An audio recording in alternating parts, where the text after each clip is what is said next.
Hello, good afternoon, and a very warm welcome to this live panel discussion on sustainability and pursuing a green career. It's intended that you gain an insight into the panelists' businesses, their roles, in relation particularly to sustainable commitments, and to understand all of our experiences and hopefully gain some practical advice on how you can pursue a career in contributing to the United Nations Sustainable Development Goals and to net zero in general. My name is Funnell. I am the CEO of Hitachi ABB Power Grids, and it's my pleasure to chair this discussion panel today. Hitachi Power Grids are a proud partner of Founders for Schools and also the sponsor for this first ever Careers Jam. So it's fantastic that this Careers Jam has attracted so many people so far. Thank you very much for taking part, and I'm sure you'll get something out of this. Hitachi Power Grids is part of the broader Hitachi Group, which is headquartered in Tokyo. We are a global technology company. And if you're interested in a career in the environment, in engineering, research, finance, people, communications, customer relations, decarbonization, health and safety, innovation, net zero, management, manufacturing, media relations, marketing, government relations, sales, software, sustainability, the list is almost endless. And these are the types of roles that we and many companies offer. And all of these roles contribute to Hitachi's leading position in sustainability. And last week, for your information, Hitachi Power Grids launched its Sustainability 2030 strategy. Hitachi are no stranger to the sustainability agenda, and Hitachi are a proud partner, a principal partner for COP26, which is going to be held in Glasgow in 5 months' time. We've been accredited for setting our science-based targets at 1.5 degrees. We've signed up for the Race to Zero, and much of what we do lives by the UN's Sustainable Development Goals. In general, there's a growing awareness in every business that a range of commitments are needed to support the SDGs and the net zero target.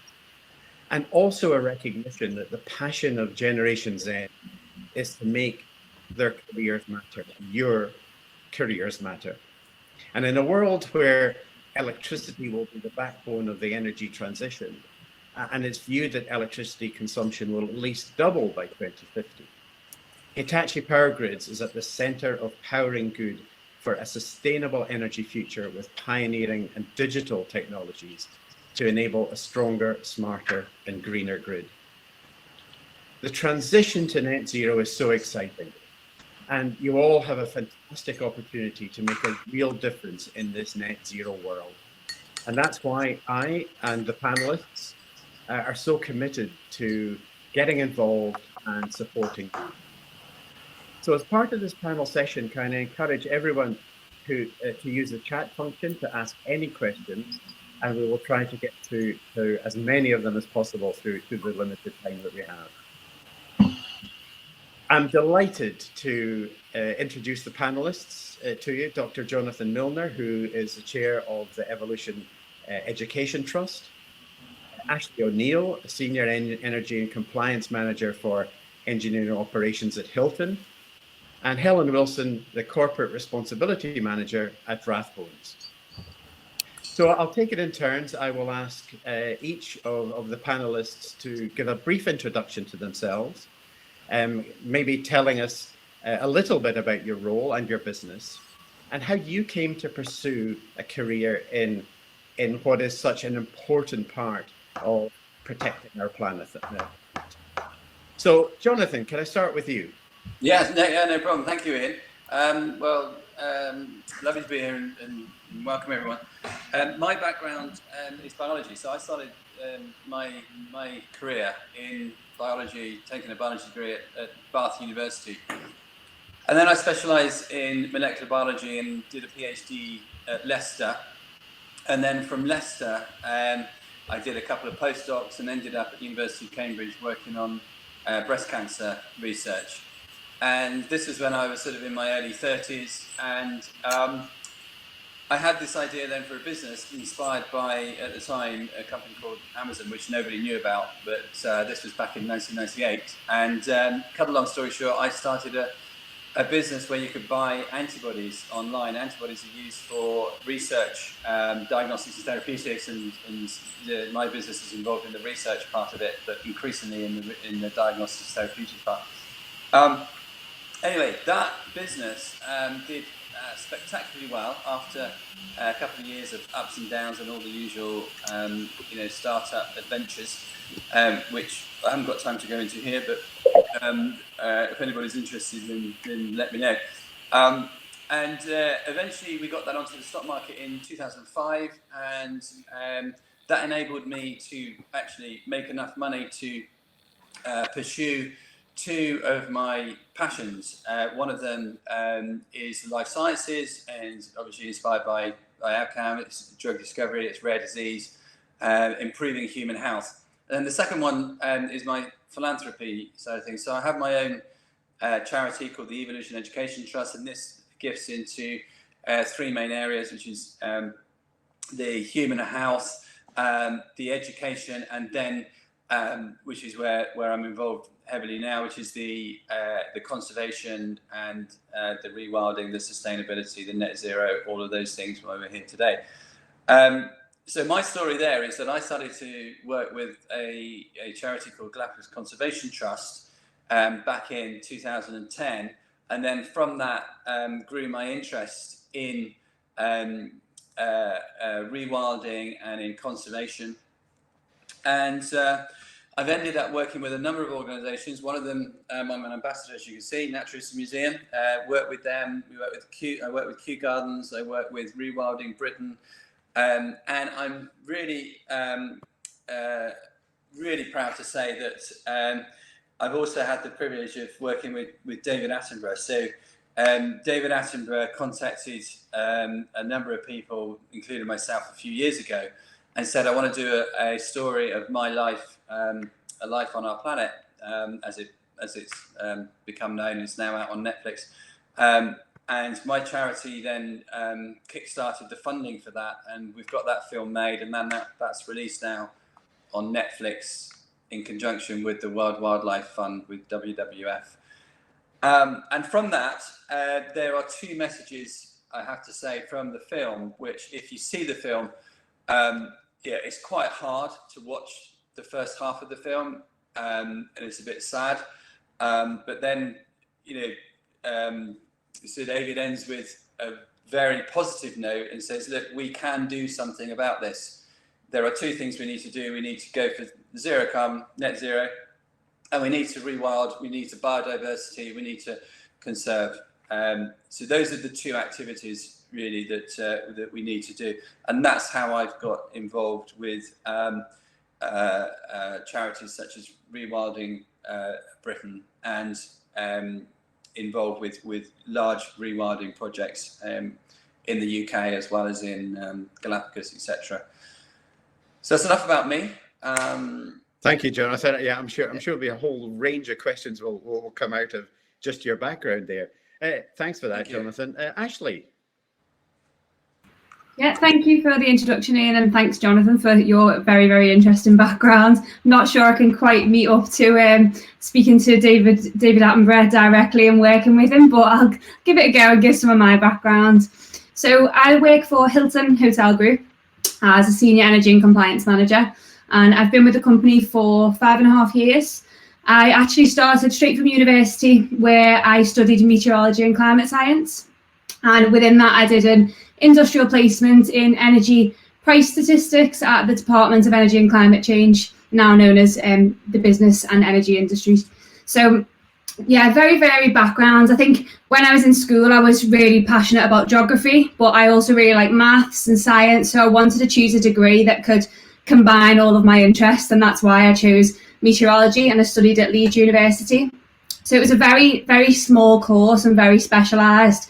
And it was within that really that my passion for the energy industry and for how that has an impact on climate change really came to light. So when I got the role at Hilton, it was really my dream job to walk into, and I've progressed since that day.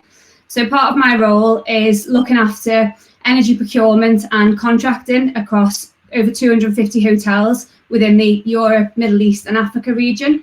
So within that, I have the opportunity to move our hotels onto green electricity contracts, which helps to support our 2030 goals to reduce carbon emissions by 61%.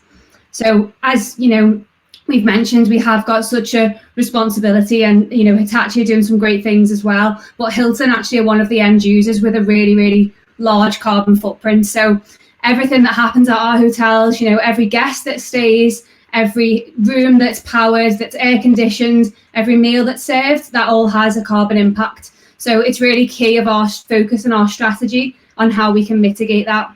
So within my role, I've mentioned, I do the energy procurement. I also look after environmental compliance and legislation, looking at key topics again, carbon reporting, packaging waste, and also then how we can reduce our carbon emissions and our energy consumption through energy savings projects. So actually involving technology or involving our team members and using behavioural change strategies. So there's a lot that goes on with the role. Happy to take more questions if anyone's got anything specific. Thanks so much, Ashley. Yeah, and again, a really interesting and completely different sector that you're in. So, you know, absolutely fantastic. Helen, can I turn to you? Thanks. Of course, thank you. And again, thank you for the invite to be here. I think from my background, I currently work for Rathbone Brothers PLC. We are an individual investment and wealth manager. So we are lucky to be trusted with our clients' money, and we need to look after it and do that in a way that is responsible and making kind of the world that they get their money back kind of better, and at least, if not the same, and hopefully better than it is now. And I've been here now for just over a year. I have been in the industry for over 20 years and got here by a rather different route. So my background is oceanography. So I did a degree in oceanography.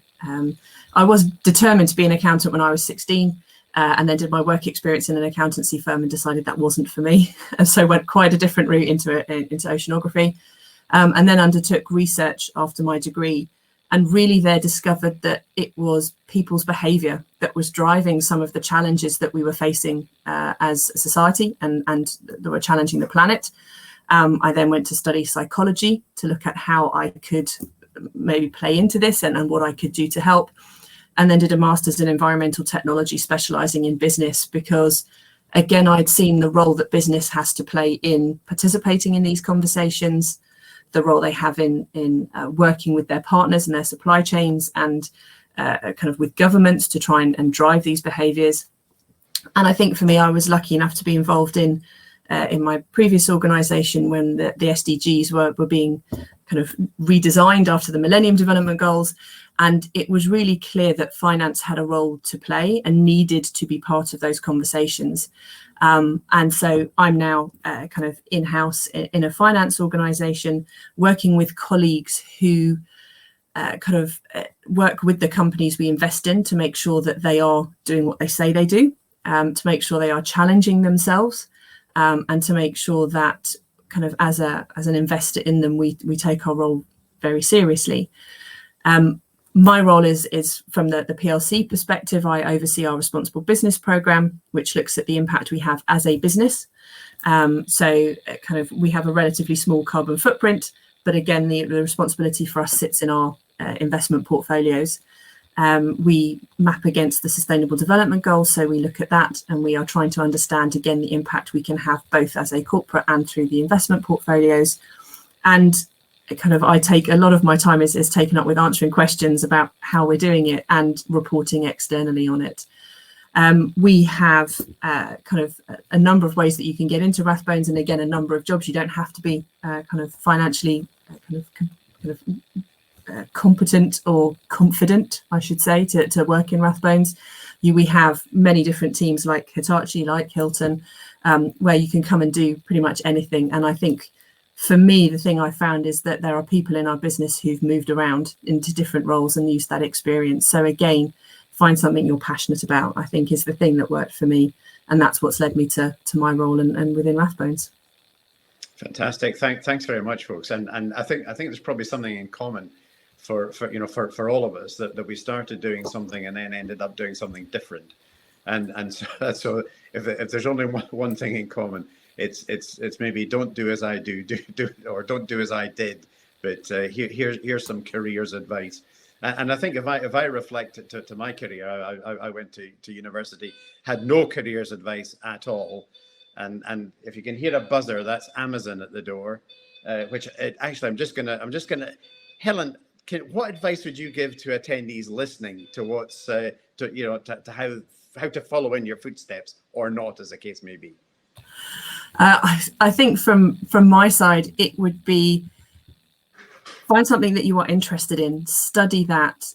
Going to work in a job that you are passionate about and care about makes work every day much more interesting. And I think don't be afraid to change. I think the world is evolving so quickly. And when I look back, when I started in this industry 20 years ago, the jobs that were available then are completely different to the ones that are now. So I think it is very much a situation of kind of that one job for life. It doesn't really exist anymore. So don't be afraid to start something up. You will find something that you love, and you may change what you do and take those opportunities. Fantastic. And I think just Melanie's put a couple of questions in there, which I'd like to incorporate into this as well. And it's about, do our organizations have graduate schemes, internship opportunities for sustainability careers? I can speak from an Hitachi perspective, and the answer is absolutely yes. And it doesn't have to come from the graduate intake. It can come from the apprenticeship intake. One of our star performers at the moment has come as an apprentice after having given up a previous career, wanted to go back into sustainability and has done it that way. Ashley, what about yourself in terms of advice about following in your footsteps? And maybe you'd say, you don't want people to follow in your footsteps. You want to do something slightly different. I think for me, it's the starting point is finding out what interests you. So, a lot of people will want to get into sustainability now. There's a lot of buzz around it. When I actually studied meteorology, there was 6 of us on our course. And I can imagine that the intake for that is a lot more now, nearly 10 years later. So I would say that find what's interested in you. If it is the whole field of sustainability and that you want to make a difference, then, try and look and get some experience within a field that may then help you narrow down your skill set and exactly what your passion is. Because I think within this industry, the way you do the best is by being passionate about something and being able to put your personal mark on that. So for me, it's key to develop a personal brand. Think of what your values are, and then that way you can showcase that to other people. So whether that's through LinkedIn, that's a great platform for sharing who you are and what you are passionate about, and also looking for opportunities. But also when those opportunities come, if you're in an application or an interview stage, what is your personal brand? What do you stand for? So for me, actually, I'm really passionate about encouraging more women into the energy management sector because it's quite underrepresented. It's very male dominated historically. It sits within engineering. So again, it's something that I'm really passionate about, and is why I love getting involved in opportunities like this to hopefully inspire others. So yeah, be yourself and put your passion forward. Brilliant, Ashley. And I think, yes, encouraging diversity, of course, is one of these things that's so important these days. Engineering is not about boiler suits and oily hands anymore. No. That sort of died out with the arc. And Jonathan, to you, I mean, other than you mentioning Amazon later, which has managed to take me off screen twice now, so I don't know how much influence you have with Amazon, but obviously the delivery times were not brilliant. But you've had a lot of variation, jumping from almost one sector to another. I mean, how on earth can you describe or even give advice to youngsters who want to pursue a career in sustainability? Yeah, I mean, I think that the thing to say, first of all, is absolutely do not be put off by I'm not going to make a lot of money in one of these types of careers. In fact, I think probably now the opposite is true. I think there's so much investment going in, into these areas, and companies such as the ones represented here, Hitachi, etc. Then they're high-paid jobs, they're high-skilled jobs, and they're also contributing to sustainability and zero carbon, etc.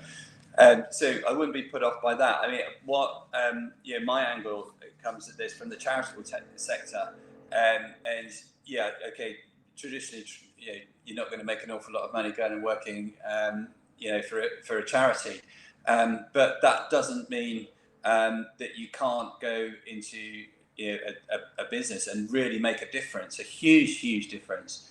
As much as you can by maybe going into World Wildlife Fund, WWF, or Kew Gardens or Rewilding Britain, you can still make a massive difference. And the other thing I would say is that for entrepreneurs as well, it's a great time. I mean, there are so many startups in this space, in renewables, in zero carbon, in biodiversity, in sustainable farming. The list goes on and on and on and on. And so as an entrepreneur that can provide something that people need in this space, and you're pushing on an open door as well. And I think, I mean, in terms of that sort of advice, as I say, I reflect back to my career's advice, and that's which was non-existent at school, and I have to say pretty limited by a particular individual at university. But and that's why I think Founders for Schools is so fantastic in terms of the information that it brings to schools these days, and we can share all our experiences. I mean, Helen, if I go back to you, I mean, the sort of the sort of challenges that you've had, you're moving fairly significant sectors, if you like, and sort of different career paths. I mean, how easy or difficult was that in terms of a personal choice to make?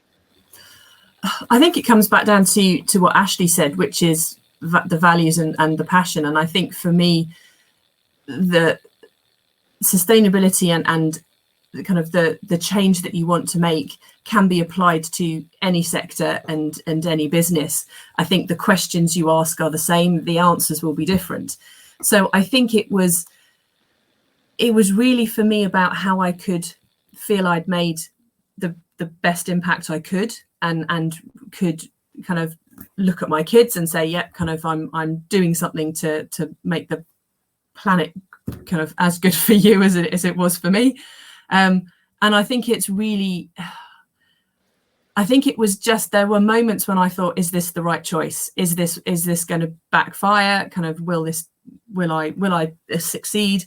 And I think it was really about going, actually, there is no wrong decision. This is just a different path, and let's go and find out some more. And something that I love to do is continual learning, and that for something is something in the sustainability field you get every day. No 2 days are the same. There is something new coming out all the time, and there's this opportunity to find out what really interests you, to learn, to challenge yourself, to work with really interesting people and really interesting businesses. Kind of Jonathan was talking about kind of working for the charity sector.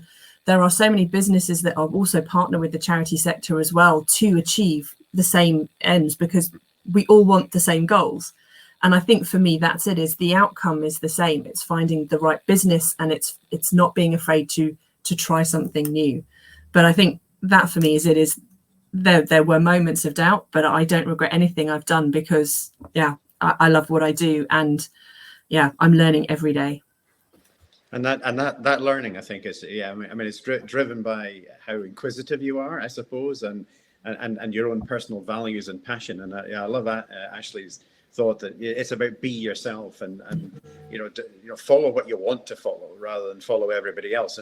And I guess I went to study at Aberdeen University, height of the oil and gas industry. Everybody, all my mates, all went to oil and gas, and I chose not to.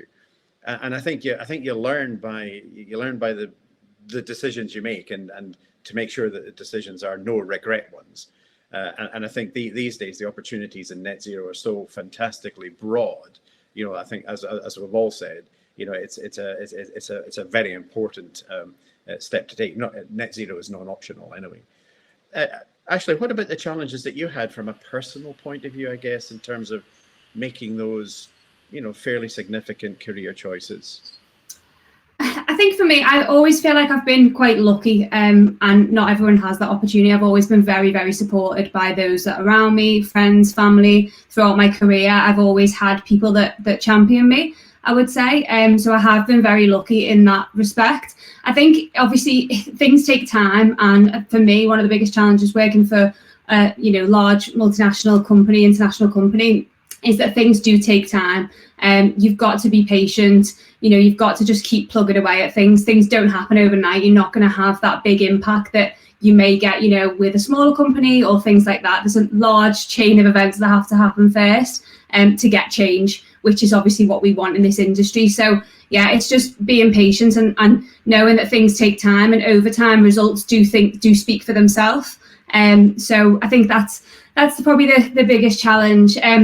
Within my role specifically as well, I look at energy markets, which are completely volatile. So I do a lot of work on the cost side of it, which also makes things difficult. When you're trying to push sustainability initiatives through, green electricity, renewable projects, there's that cost element that is so important. So there's ways of trying to, make that more tangible, and actually realizing that savings actually help with the cost side of things. So, ultimately we're a business. So as important as sustainability goals are for us, we have got to, make a profit. So I think being able to bridge the gap between the two is really, really key.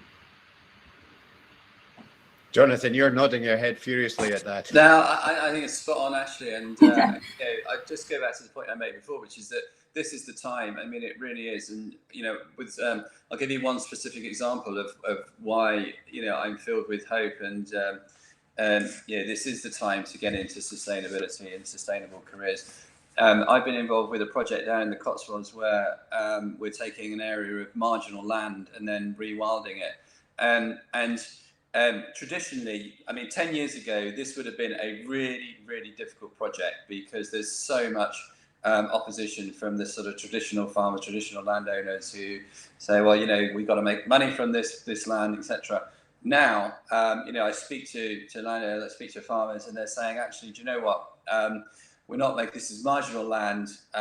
Even to one that said, look, I'm planting this barley here, putting a load of fertilizer on there, ruining the land, and I don't even bother to harvest it because I hardly get any, but I just get the government, the grants. Those grants are coming to an end, and they're going to be replaced by environmental land management, ALM. And what we want to show there is that, look, you have this area of land which traditionally you'd have one farmer pouring tons of fertilizer onto marginal soil, getting a poor harvest, but getting the grants, to one where you can get 10 jobs out of the same amount of land. You can get naturalists, you can get education, you get guides, people involved with the grant, the land management, etc., etc., etc. The list goes on and on and on. So we want to be able to show that actually there's a different way of doing this. We don't have to keep flogging the land, ruining the biodiversity. We can actually get, more jobs. And that piece of land, is something called natural capital. That piece of land is worth more if it's populated with nature, and nature is restored there, and it provides more jobs and more income than flogging it with fertilizers and trying to get a harvest in poor soil. So that's just one example, but the list goes on and on and on. So, as I say, this is the time. This is really the time where we can do something. Great, thanks. And I'm just going to bring back in Melanie, who's asking loads of questions here at the moment. So thanks to you, Melanie. I was just saying that her sciences aren't the strongest point, but she's passionate about working in a role for the greater good, which I think is fantastic. And for Hitachi's part, we have so many roles that are outside the sciences, and I mentioned some of them earlier on. If you want to be in media relations, there's a non-science role. So there's so many others, and I think Jonathan, your example there is exactly the same. Helen, how would you respond to Melanie on that one? I think it is. There are so many routes into a role in sustainability or responsible business or whatever that you want to call it. I work with colleagues and have worked with colleagues who've come in from geography or history backgrounds or English degrees. And I think it is really about just kind of problem solving. It's about being able to ask questions, willing to learn on the job. I think like many businesses, you can have different roles that you can come in on, and you can learn in a specific bit. Like Ashley said, do you want to be interested in energy or diversity and inclusion, or is it kind of responsible investment or kind of the community programs? Is there something that particularly interests you? I don't think there, or for most roles, there is not a fixed kind of qualification you need in this space. I think the passion, the interest kind of will keep you learning, will keep you developing. And nowadays, on the job learning and learning from colleagues is something that again is incredibly strong. So I think it's certainly, if sciences isn't your strong point, that's not something to stop you doing it. I think it is finding that passion point, finding a company that interests you, or a business that interests you, or a business idea that interests you. And I think it's looking at how you can put your skills into that. It really is skills based, not qualification based. Thanks. And I think one of the fantastic opportunities, I guess, from a net zero point of view, is it touches every business, every sector, and so the roles that we're talking about here can be applied almost in any organization, because it will touch us all. And Melanie's also asked about advice for a mature student. I'm not going to ask your age, Melanie, that would be inappropriate. So but to try and change careers and find a role that is more conscious. And as I said, one of the examples I gave earlier, an apprentice of ours who had pursued a different career. She was in supply chain management, didn't really want to do that at all. Went back to school, effectively did an apprenticeship, and then joined us as an environmental apprentice. So it can be done. It's a brave. I always think it's a brave step to take. But follow your passion. I think as Ashley said, be true to yourself.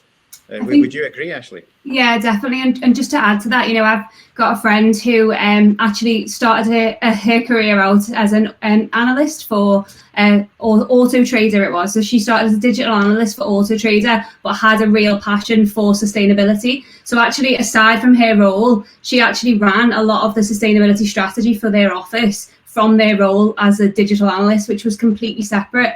But then from everything that she did, her personal brand started getting traction. She was named in ED's 30 under 30, which is an environmental group. And from that, she then managed to get a fantastic sustainability role. So what I would say is, if you are in a career, seek the opportunities that are actually outside of your current role, because as Jonathan and Helen have both said, sustainability is embedded across all business now. So whichever company you are working for, there may actually be opportunities there already that they just haven't got someone to do it.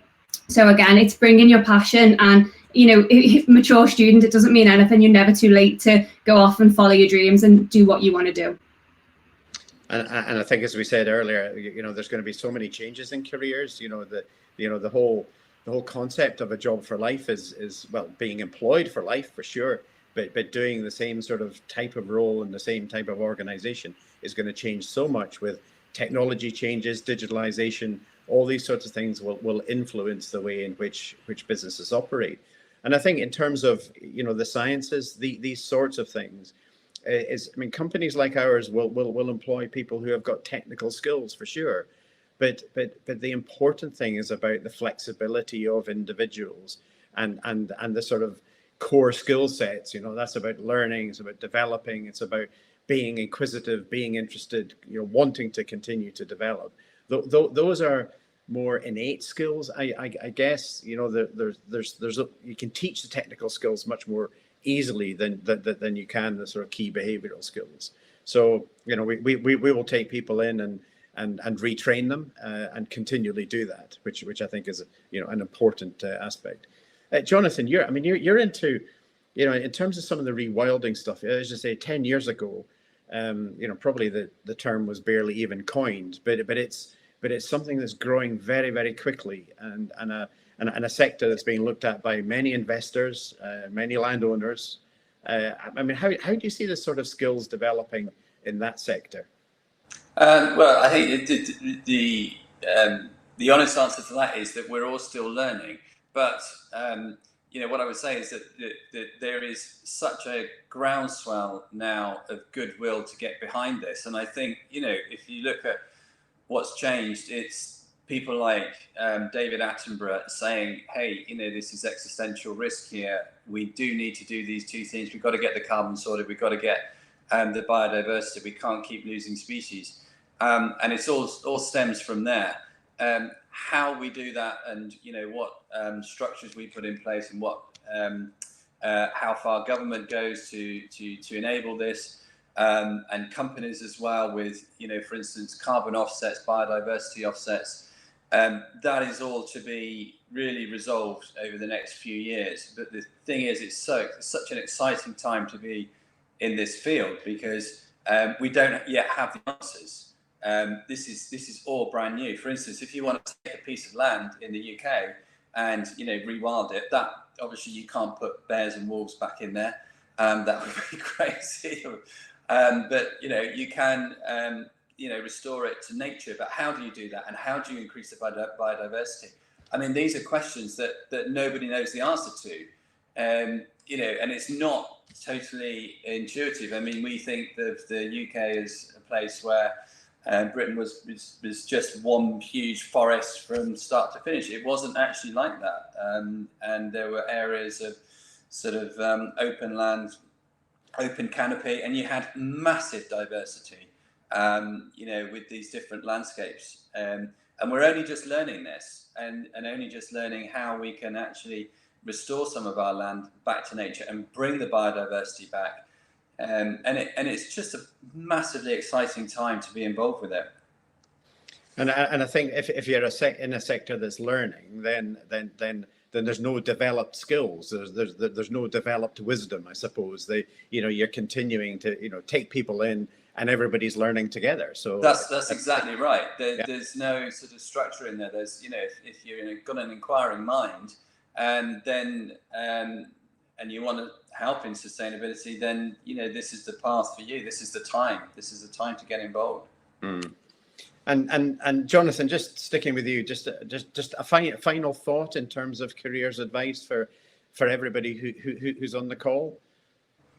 I would just just to reiterate what the other panelists have said. I mean, it's really important that you find something that you really enjoy and that gives you energy. And I think Helen quite rightly sort of touched on this when she said, well, I wanted to be an accountant and then didn't because it didn't give you energy. So a very good test for yourself is one, how do you feel when you're doing your career, whatever you choose to do? If you feel energized by it, then it's the right thing for you. If you start to sort of watch your clock, and I've been very lucky. I've never had ever been in a position where I'm going, oh God, it's clocking off time at 5 o'clock. I can't wait. I've always been massively involved with the exciting things in the career that I chose because I was very, very passionate about it. So that's the key, I think, is the passion. The passion's got to be there.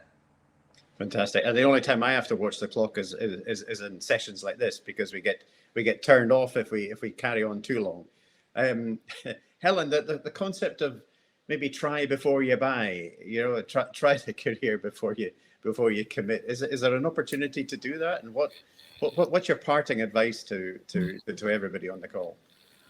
I think it is look out for those opportunities. I think very much as Ashley and Jonathan have said, you can get involved kind of whether it's voluntary kind of as alongside your current role. You could look kind of within that role, within the business. You could look at what you could do in time outside of that to really investigate what those interests and what energizes you. And I think it's not be afraid to try a few things and don't be put off. I mean, similar to Ashley, kind of when I started my oceanography course, I was one of 5 girls. Kind of it was rare. This is changing. Finance is also changing. Kind of you always have to have the diversity pitch for finance. Kind of we're not all it's not all a male dominated industry. Kind of we're in there, and I think it is kind of go and find those things that you want to change. Find that hook, see if you can do it outside, read around it, and connect with other people. I think the thing for me that I feel really kind of blessed about is the fact that I've got friends from my courses, from my previous roles, who are doing very different things in this space. Some are working with WWF, some are in Greenpeace, some are kind of in the Antarctic Survey, some are in banks, some are in consultancies. Having those conversations with people is really important, and problem solving, getting different minds around a table, but go and find out what those opportunities are that you could do alongside what you're doing now, or what you can do alongside learning, and test it. Fantastic. Excellent. Thanks. Brilliant advice. Ashley, do you share that? Yeah, definitely. And I think it doesn't just end there as well. Like for me, actually, when you do find the role can also be anything that you make it. So, a sustainability manager, but it's so broad. Really, if you bring your passion, your ideas, your willingness to learn, you can take the role wherever strategy moves, wherever the business moves, wherever your ideas go. So we are really lucky in this industry that there's not only a broad field of jobs, but actually when you get into it, there's so many solutions and ideas and different pathways on how you can actually develop even further. So I think, it's really key. My role specifically entails some engineering, some sustainability, energy management, and also a lot of the math skills that I learned during my A-levels. So it can be so broad. Definitely agree with what Helen said. Thanks. And the thing I would add there as well is that, I repeat what I said before, that the time is now, because I'm old enough to have seen attitudes change incredibly. And I think about my company, Abcam, in the beginning, it was one of those things where you just sort of thought, okay, we've got to do that, we've got to recycle, but what a pain, and that's now completely shifted, and it's shifted to the point where we now have a budget for it. Well, it shifted because first of all there was legislation saying, you have to behave responsibly, which is good. It's all good, but that's not going to change hearts and minds. That's just going to be, oh God, we've got regulation and we've got to put in more costs, and we've got this sustainability manager and what a pain they are. It's nothing like that anymore. In fact, it's gone completely the other way in terms of the support for the sustainability within the company, and it's so refreshing to see it now, that everybody's thinking together about how can we do this better, how can we reduce our carbon, how can we get into work without using our cars, and the list goes on and on and on and on, because it's part of the culture, it's part of how people behave and feel, and it's not just something that we've got to pay lip service to. So if you want to be a hero, go into sustainability. That's a good parting thought, Jonathan. That's fantastic. Thank you for that.